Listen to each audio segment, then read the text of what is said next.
So we have this big picture window in our living room, and out our front window is a playground. And on that playground, there are children of all ages. It attracts drug traffic. It attracts people watching these children. And as we were watching the children, we weren't the only ones. These children have no hope. They have no hope. We got a call from my daughter-in-law who had been called by CFS, and they had called her in hopes that she would be able to take Brooklyn.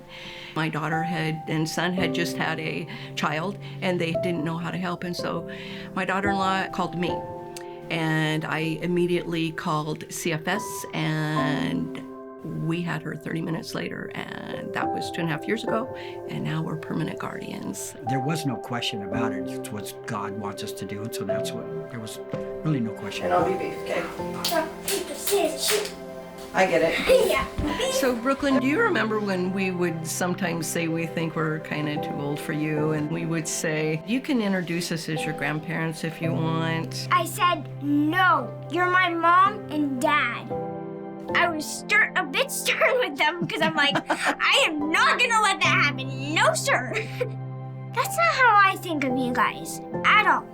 I think of you guys as young It's on the inside. old on the outside, young on the inside. Yeah, you may have wrinkles, you two, but does this child care about that? No. We see every single day the brokenness and the children who are out there barefoot. It's cold. They don't have jackets. We don't just look at that. And it was the same with Brooklyn. She was that child. She was not seen.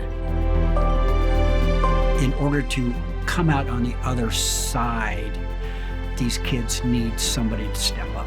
You know, we do have to get off our chairs and really to interject ourselves to what we see. And, you know, if you see something, say something.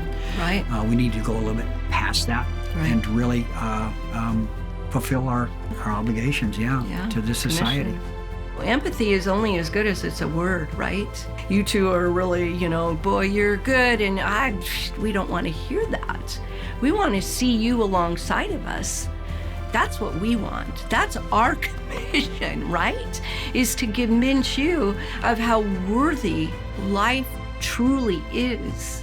When you come out of yourselves, we ought to know, and you pour into another human. Take 2 or 3. How many bedrooms do you have? That's how we feel.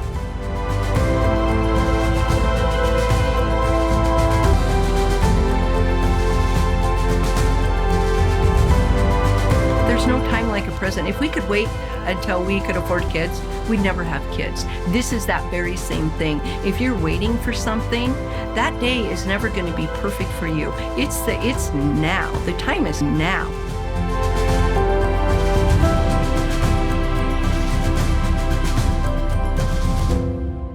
Usually on Fridays, they let me go to bed at 8 instead of 7. and I don't even have to go to bed 1 hour early to read. I get to stay the whole night watching TV with them. And sometimes we even get to eat in the living room. Plug.